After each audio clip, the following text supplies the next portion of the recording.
Beth, our very own vice president, who's going to be informing us about all kinds of helpful tips, hacks, tricks. That's right. Yes, ma'am. All right, let's go. So thanks to everybody who contributed. I got lots of ideas. Mary Collins gets the award for the most ideas. She was walking around Maryland Sheep and Wool and asking people, "What's your hack? What's your hack?" Well, not quite like that. I didn't really do that. Like every so often, somebody would be like, "Hey, look at this really cool thing we can do," and I was like, "Cool." Can I take a video of that? Took a video, sent me pictures. So Mary's going to have to explain some of these. I apologize. I wrote them up as best I could. So here we go. Hacks for fiber artists. There's something for everybody. So there's about 20 of them. After these, we can everybody can jump in and add more if you'd like. So all right. Oh, so the first one is going to be definitions. Angora rabbits provide Angora. Angora goats provide mohair. I didn't know that. Isn't that cool? So anyway, good to know. There's a little Angora rabbit and a little mohair Angora goat. Okay, next. Okay, for all fiber artists, keep a small notions bag in your larger project bag where you keep your scissors, your tape measure, your darning needles, and all that kind of stuff, tweezers. And keep this notion bag, just move it with the project you're working on. So you don't have to have scissors in every bag and blah, blah, blah. This is Lori's notion bag she's had since her kid was like 7, and it's probably 20 years old. So she's used the same one over and over. So I thought that was really kind of cute. Okay, next slide. Weaving, this one came from Aileen. Tape your warp before cutting it so you can keep a record of what you did. So do you tape it and then cut that piece off? How does that work?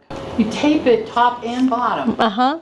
And then you can cut it, and the fibers don't go flying, it doesn't fray.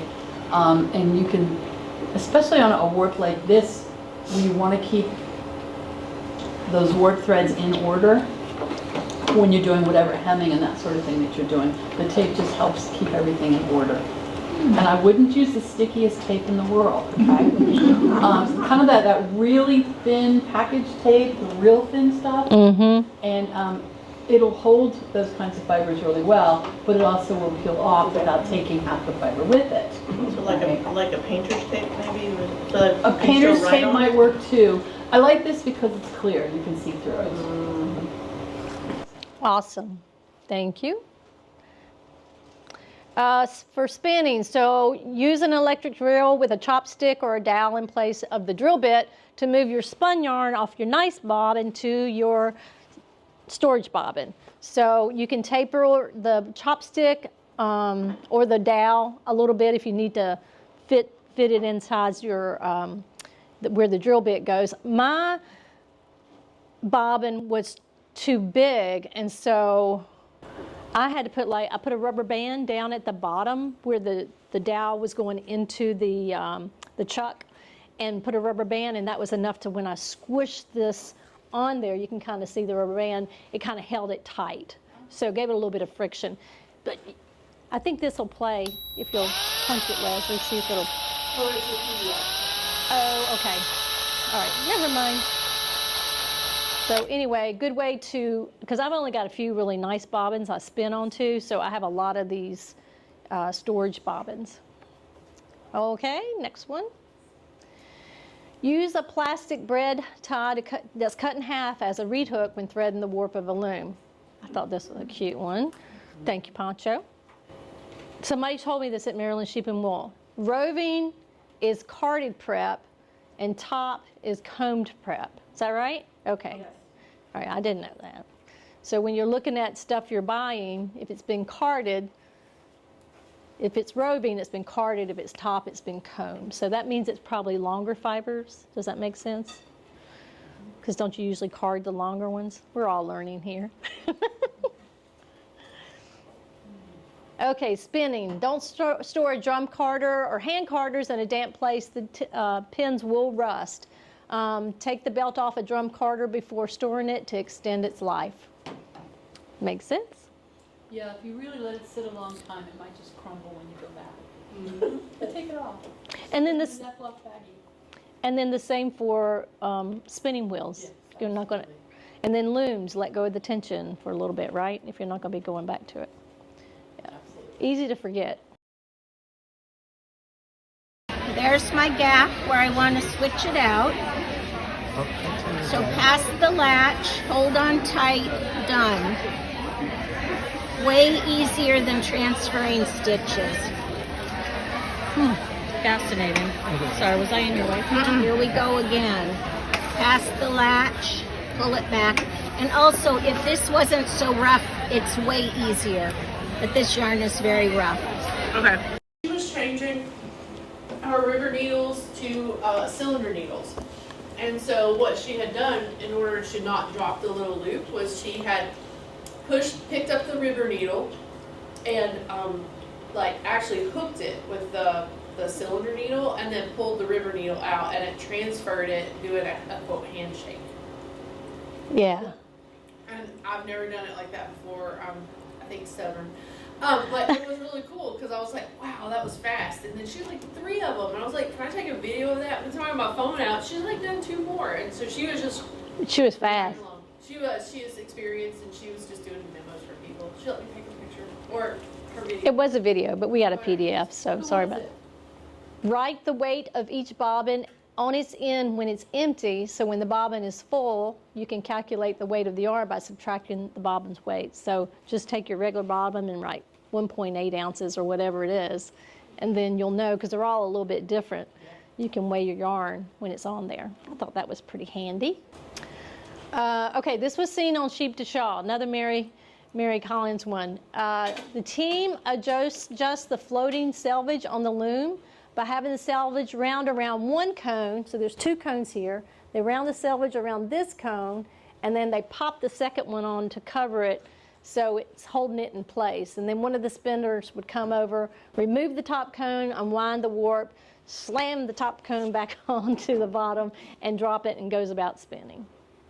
So. That's a good one. Yeah, all right there, very compact.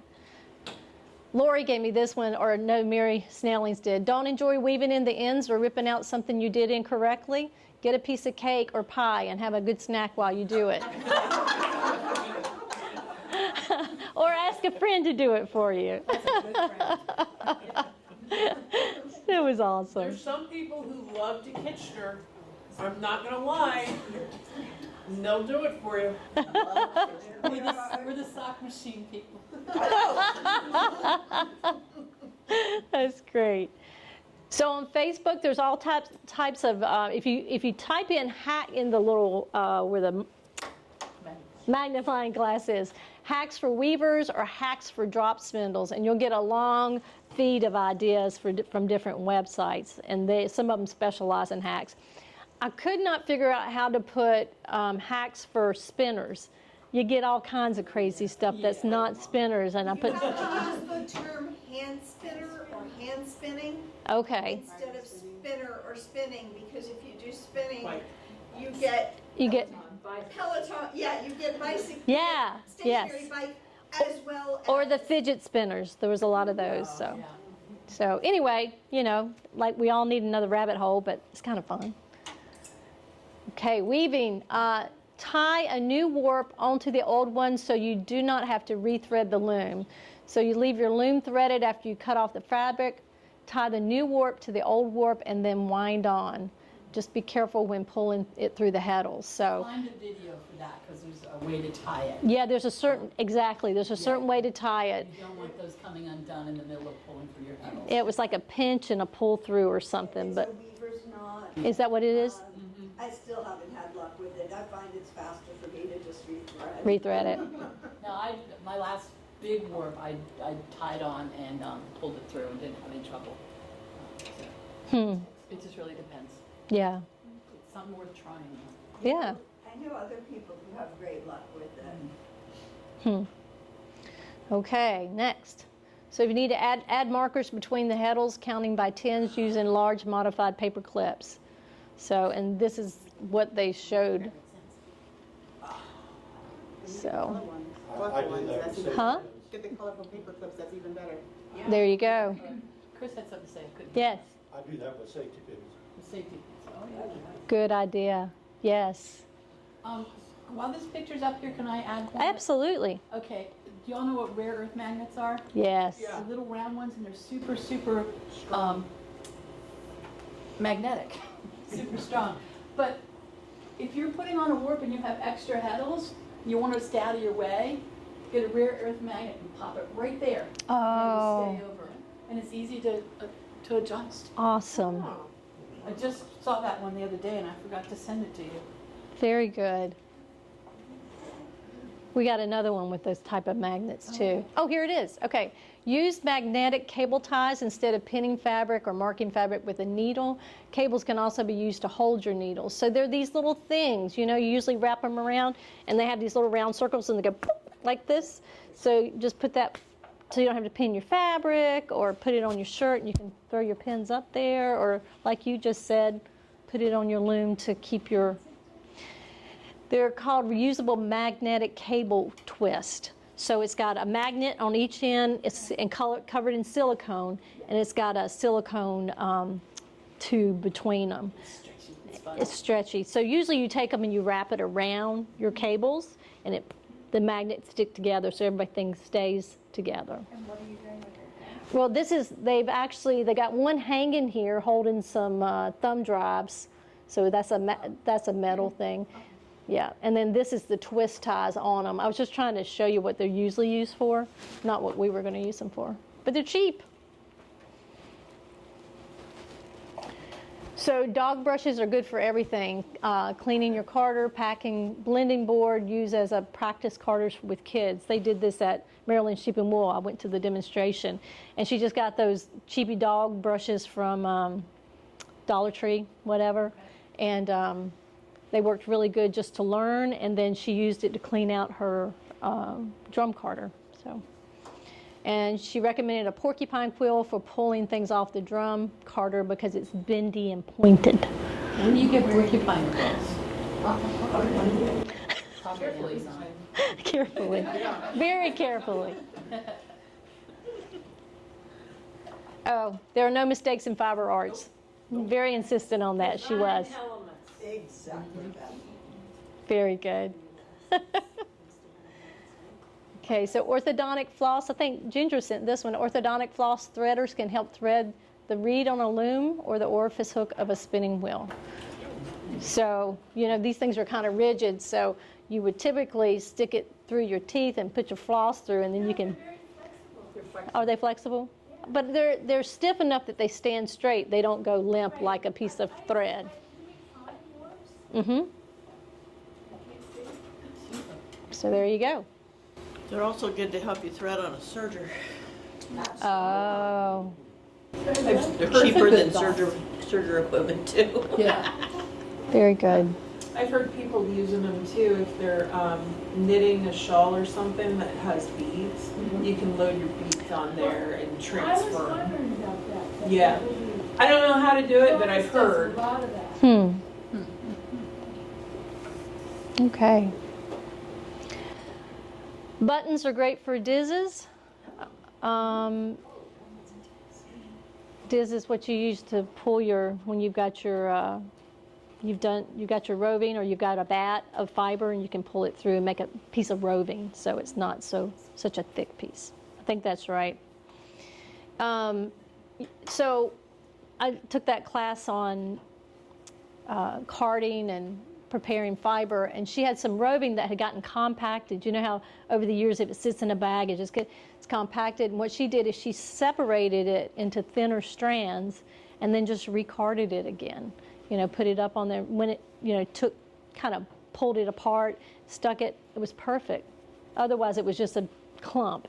It's really interesting, but you do have to pull the strands apart because they're really strong, and then you can separate them. So when needing to weave in the end of your thread or yarn and it's too short to thread through the needle, weave your needle into the fabric first and then push the thread through the needle eye and pull it through your fabric. I think most people have probably experienced that. Does that make sense? So here's your needle, here's your eye, and your piece of yarn is about this long, and you're trying to get it through there and then get your needle through the fabric. So first put your needle in the fabric, or your woven product, stick it the end through the eye and then pull it through. I have something to add to that one. Yes. If you're trying to pull the yarn into the eye of the needle Mm-hmm. and it just isn't going, take a piece of thread, double it, put the thread through the needle, loop it over the yarn, and then pull it through. Almost like those dental things. Very cool. Very good, very good. Love it. Oh, that's it. Do you want me to tell them about the tape? Awesome.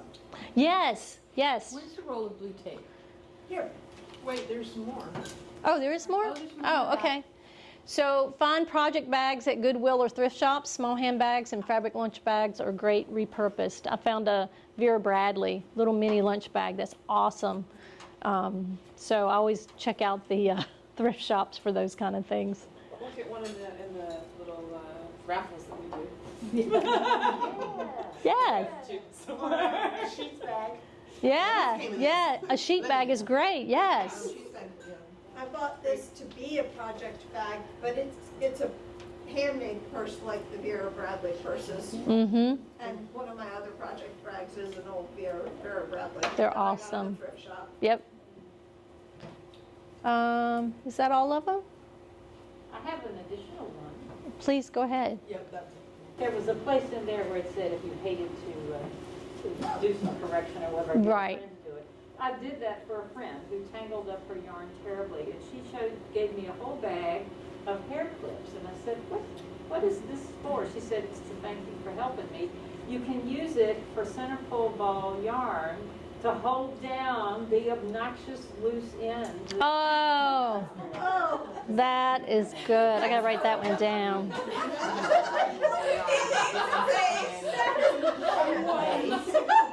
I like that one. Whoops, it's attached. It's attached. You can take the whole thing. That's awesome.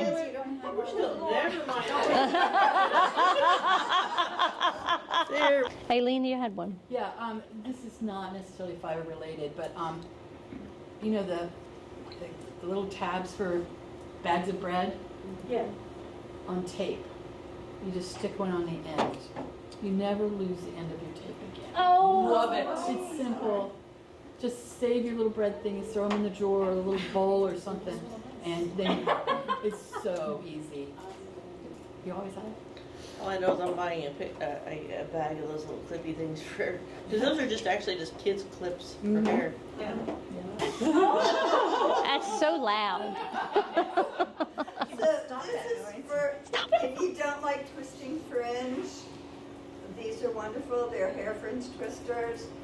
The hooks come up, you put your thread through, let it down, do the other one, goes forward and backwards. Awesome. So that's my big fringe twist thing. And I did bring one other. Yes. And this is for weavers. I love end feed shuttles, but before I could afford them, I would buy the commercial ones. You can find them on eBay. If you just file down the tips, because otherwise they can draw blood, they're really pointy. It's a lot cheaper way to get started with an end feed shuttle. They are a lot heavier than the ones you can get from like Shaft or whatever, but they also work really well. So Awesome. another hack. Anybody else have any cool hacks, workarounds? Well, how about this in the future Oh, wait a if you do?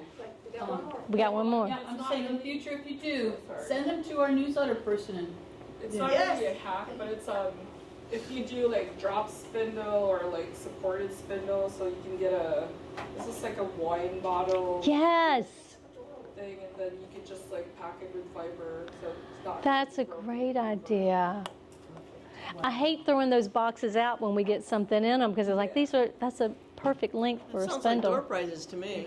That's a great idea. Yes, they come with a little closure on them too, don't they? Yeah. There you go. That's perfect. everything's protected. Lovely. Good. Oh, it fits in your bag. Look at that. That's great. All right. Well, thank you guys. That's all I have.